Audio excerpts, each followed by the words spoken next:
அன்னை வயற்றில் பிறந்த தொல்லை போ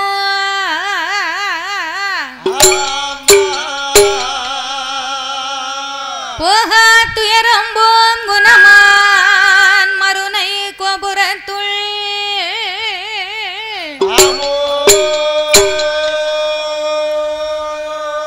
வீச்சிருக்கும் கணபதியை கை தொழுத காப்பே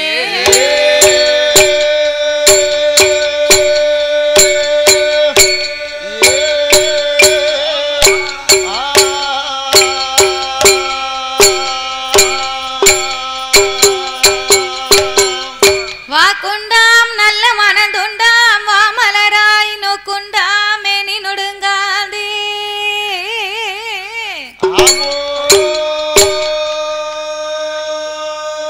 பூக்கொண்டு துப்பாய் திருமேனி துன்பிக்கையான் உன் பாதோ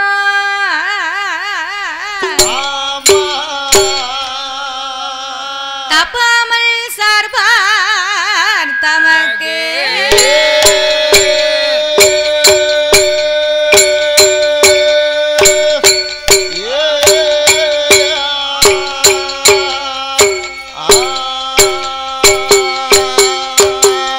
யானை முகம் இருகொம்பும் மகன்ற மார்பும் சிறுகண்ணு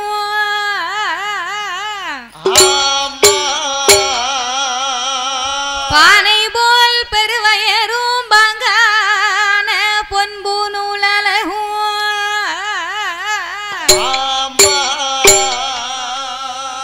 தானே தோன்றி எனது உள்ளத்தில் தயவாய் வாழும் விநாயகா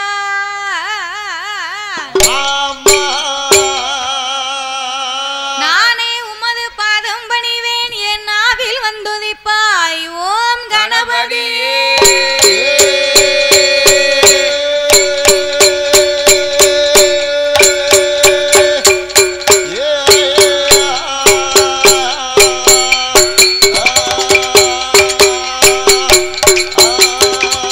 வெள்ளை கலையுடுத்தி வெள்ளை பனி பூண்டு வெள்ளை கமலத்தில் வீச்சிருப்பால் அன்னை வெள்ளை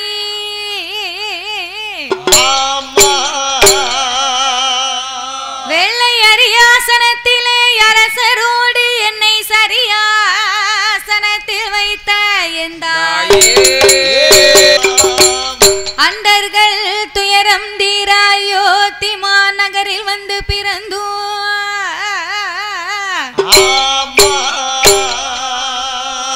தண்டகாருணியம் சென்றே சமுத்திரத்தை ஓரணையாகவே கட்டி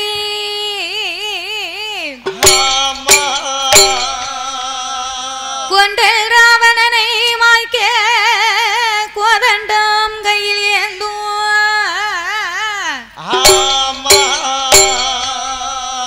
வண்டேறி போச்சும் ராமா ராமச்சந்திரா உன் பொனடி கமலம் போற்றி போற்றி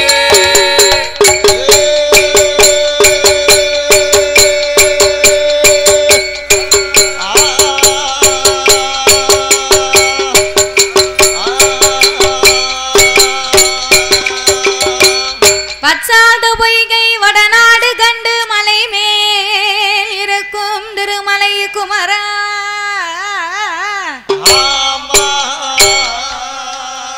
உச்சார் தன்னை எனக்கொருவர் இல்லை உமையால் தனக்கு மகனே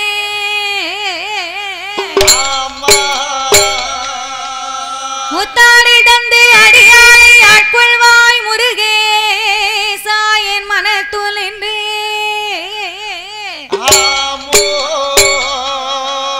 விஸ்தனமாகவே புள்ளி மயில் ஏறி வர வேண்டும் எனதரு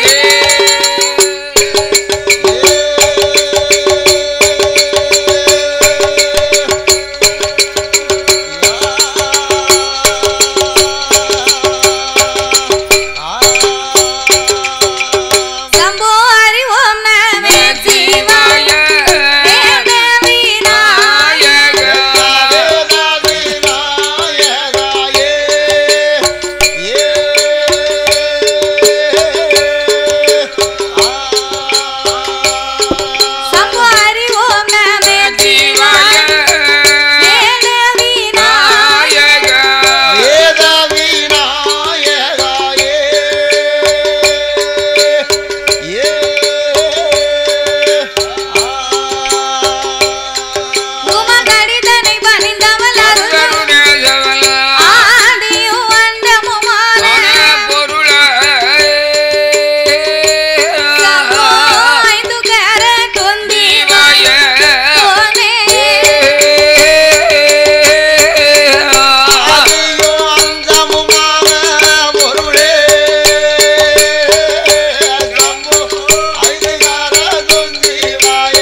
சபையோர்களே, பெரியோர்களே, பெரியோர்களே, சபை நிறைந்த தாய்மார்களே, தாய்மார்களே, பெரியோர்கள், சபையோர்கள், என்னை பெற்றெடுத்த தாய்மார்களே, அமைய கல்வி கற்ற பெரியவர்களே, தொழில் படித்த கலைவாணர்களே, கலைவாணர்களே, வருங்கால மாணவ செல்வங்களே, வாலிபர் இளம் சிங்கங்களே, சிங்கங்களே, சிங்கிகளே, அதாவது என்னையா இந்த துரைசாமிபுரம் நகரத்திலே நகரத்தில் மக்களை காத்து ரட்சித்து என்றென்றைக்கும் கிருபையோடு குழுவிருந்து வரக்கூடிய அருள்மிகு குற்றாலம் ஆடசுவாமி பிரம்மநாச்சி அம்மனுடைய திருவாலயம் இந்த ஆலயம்.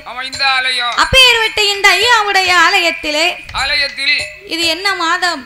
இது வந்ததுலயும் புரட்டாசி மாதம். ஓ, புரட்டாசி மாதம். புரட்டாசி மாதம். புரட்டாசி மாதத்திலே ஐயாவுடைய ஆலயத்திலே குடை விழாவை முன்னிட்டு நம்ம மூணு பேருமே மூணு விதமா மாத்து. அதாவது தமிழ விரிச்சா விரிச்சுக்கிட்டே இருக்கலாம். அதான் கேட்டேன். புரட்டாசி மாசம்னு சொல்லலாம், சரி, புரட்டாசி மாசம்னு சொல்லலாம், சரி, எப்படினாலும் சொல்லலாம். ஆமா. அப்பேற்பட்ட இந்த குற்றாலம் ஆடசாமியின் திருவாலயத்தில் புரட்டாசி மாத குடை விழாவை முன்னிட்டு இன்றைக்கு ஒரு நேர நிகழ்ச்சிக்காக மட்டும் நாமல் 6 பேர்களையுமே நாமல் வில்லிசையை அன்போடு இங்கு வரவழைத்து உள்ளார்கள். 2-3 நாளா சேர்ந்தாப்ப கூப்பிட்டாங்க. அவங்க ரூபா தரமாட்டேன்னாங்களா, நான் வரமாட்டேன்ட்டேன். அதானே உங்ககிட்ட கேட்காம அன்பு பண்பு இருந்தா போதாதா? நமக்கு சாப்பாடு மட்டும் கொடுத்தா போதாதா? சாப்பாடு அருமையா அண்ணாச்சி அண்ணாச்சி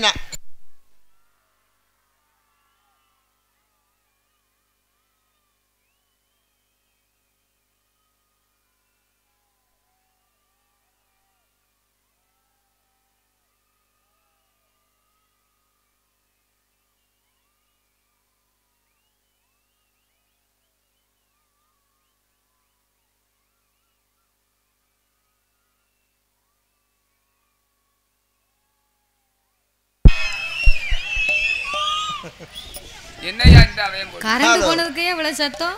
ஆமா, அவங்க யாரும் கரண்ட் போயிட்டு. அது இட்லியே கிடையாது, அது மல்லிகைப்பூ. அப்ப 2 தலையில அப்ப தொண்டையில தட்டாம போச்சு பாத்துக்கோ. 2 தலையில வச்சுக்க தாத்தா. இப்படி இட்லி கிடைக்கும் தெரிஞ்சிருந்தா நான் என் பொண்டாட்டியை கூட்டு வந்திருப்பேன். எதுக்கு பழுமாறவா? ஆமா, இட்லி கொஞ்சம் விரும்பி சாப்பிடுவா. புண்ணியவதி வரல, நானும் போய் கூட்டு வரேன்னா நாளைக்கு கூட்டு வந்து கண்டிப்பா. சரி, சாப்பாடு தெரியாது அவருக்கு. ஆகையினாலே நாமல் 6 பேர்களையுமே வரவழைத்த அனைத்து அன்பு உள்ளத்திற்கும் நாங்கள் நன்றியை தெரிவித்துக் கொண்டு, அதாவது எந்த ஒரு ஆலயத்திலேயுமே முதலாகவே வில்லிசை ஒன்று ஆரம்பிக்கிறோம்னு சொன்னா எல்லாரும் தூர எந்திங்க பிறகு கருப்பாயிருவிய. எந்த ஒரு ஆலயத்திலேயுமே முதலாகவே வில்லிசை ஒன்று ஆரம்பிக்கிறோம்னு சொன்னா அது எந்த ஒரு கோவிலாக இருந்தாலும் இது வேற ஓடிக்கிட்டு இருக்கு. ஒரு ஓசை போட்டு வேற இடத்துக்கு திருப்பி இருக்கணும். எந்த ஒரு ஆலயமாக இருந்தாலும் எத்தனை பெரிய தெய்வமாக இருந்தாலும் அந்த ஆலயத்திலே முதலாகவே சாஸ்தாவுடைய கதையைத்தான் ஆரம்பிக்க வேண்டுமா? அவருக்கு மட்டும் ஆரம்பிக்கணும். ஏன் அவருக்கு மட்டும் முதலாக பாடுகிறோம் தெரியுமா? எதற்காக? அகில உலகத்திலே கலியுக தெய்வமாகவே வந்து பிறந்தவர் ஐயனார் ஒருவர் தான். அப்படி போடு. அப்படின்னா நம்ம எல்லாம் தாய்க்கும் தந்தைக்கும் வந்து பிறந்த சாதாரணப்பட்ட மானிட மனுக்கள். உண்மைதான். ஆனால் என் அருமஞான சாஸ்தா அப்படி அல்ல. எப்படியோ அரிக்கும் சிவனுக்கும் சரி ஆணுக்கும் ஆணுக்கும் அப்பாவுக்கும் பிறந்த பிள்ளை. ஆம்பளைக்கு ஆம்பளை பிறந்த பிள்ளை. அப்பேற்பட்ட அரிங்கரபுத்திரன் அருமஞான சாஸ்தா வந்து பிறந்தாத்தா அனைத்து தெய்வங்களுமே இந்த ஆலயத்திற்கு வருமாம். அப்படி இல்லை என்றால் அப்படி இல்லைன்னு வையே சாமி பைபாஸ்ல வந்துட்டு பைபாஸ்ல வீட்டுக்கு போயிரும். பைபாஸ்ல போய் குற்றாலத்துல போய் அமர்ந்துக்கிடுவாரு. பிற ரோட்டை விட்டு ஐயா கீழே இறங்க மாட்டார். அதனால அது மட்டும் இல்லாம இன்னைக்கு முதல் நாள் குடியழைப்பு இல்லையா? குடியழைப்பு அன்னைக்கு சாஸ்தாவுடைய பிறவி என்பார்கள். பிறவியை பாடினாட்டா அந்த ஆலயத்திலே ஒரு தெய்வ கடாட்சியம் வந்து சேர்மா. அப்படி என்று சாஸ்திர விதி. ஆகையினால் சாஸ்தாவின் திரு கதைகளை நாங்கள் பாடும் பொழுது பாடும் பாட்டிலே பழுது குச்சங்கள் இருந்தாலும் சொல் குச்சங்கள், இசை குச்சங்கள், கதை குச்சங்கள் கேட்க மாட்டேங்கிறாங்க. சமய சந்தர்ப்பத்துல ஆதிவெளி கைலாசத்திலே ஹரிராமர் வில்லு பூட்டி வில்லடிச்சாரு. வைத்தார்கள். யாருக்காக? இந்த மாடனுக்கு. சுடல ஒண்ணுதான், சுடல மாடன் ஒண்ணுதான். ரெண்டு ஒண்ணுதான். அவன் எல்லாமே துஷ்ட தேவதைகள். தேவதைகள். அந்தந்த தேவதைகள் அப்போதுக்கு அப்போது அதாவது அதர்மத்தை ஒடுக்குவதற்கு நாட்டுல அதர்மம் எங்கெங்க கூடுதோ அப்போது அந்த அதர்மத்தை ஒடுப்பதற்காக அந்த இந்து தேவதைகள் சரி துஷ்ட தேவதைகள் அப்படியே உருவமாகுமா? அவதாரம் எடுக்கும். அவதாரம் எடுக்கும் போது சரி அப்போது இந்த மாடசாமியை அங்க வில்லிஜை கேட்டிருக்காரு.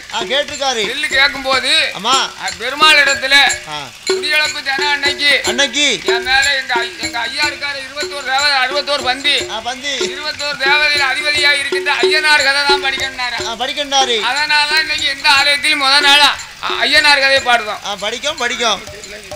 ஆகையினாலே சாஸ்தாவின் திரு கதைகளை நாங்கள் பாடும் பொழுது பாடும் பாட்டிலே பலது குச்சங்கள் இருந்தாலும் சொல் குச்சங்கள், இசை குச்சங்கள், கதை குற்றங்கள் எங்கள் கதையிலேயே பொருள் குற்றங்கள் சாரீர குச்சம் குறை இருந்தாலும் சரீர குச்சம் குறைகள் இருந்தாலும் எங்கள் ஆட்கள் அடி தாளங்களில் ஒரு குறைகள் இருந்தாலும் முன் சொல் பின்னால் இருக்கலாம், பின் சொல் முன்னால் இருக்கலாம்.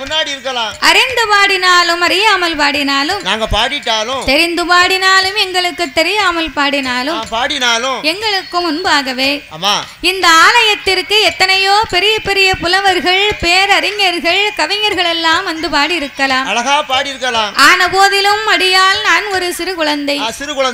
உங்கள் வீட்டு பிள்ளையாகிய நான் மாதவி. என்னால் தெரிந்தளவு என் சிற்றறிவுக்கு எட்டியவாறே உங்கள் முன்னால் நான் பாடுகின்றேன். நாங்க இசையில வந்து இளையராஜா கிடையாது. தான் டீன் அடிக்கிறதுக்கு பாட்டுல வந்து டி.எம். சவுந்தரராஜன் கிடையாது. அதேதான் பாட்டு பெரும் விளம்ப படிக்கிறதுக்கு. ஏதோ நமக்கு தெரிஞ்ச அளவு. ஆகையினாலே நான் எல்லாம் தெரிந்தவளும் அல்ல, அனைத்தையும் கற்றவளும் கிடையாது. எனக்கு என் குருநாதர் கற்றுத்தந்தபடியாகவே உங்கள் முன்னால் நான் பாடுகின்றேன். உங்கள் வீட்டு பிள்ளை தவறு செய்தால் அதனை எப்படி வீட்டிற்கு அழைத்து சென்று அன்போடு ஆதரிப்பீர்களோ, எப்படி பணமட்டையிட்டு போட்டு பளிச்சு அடிப்பீங்களோ, தாத்தாவை கூட்டு போங்க நல்லா வாங்குவாரு.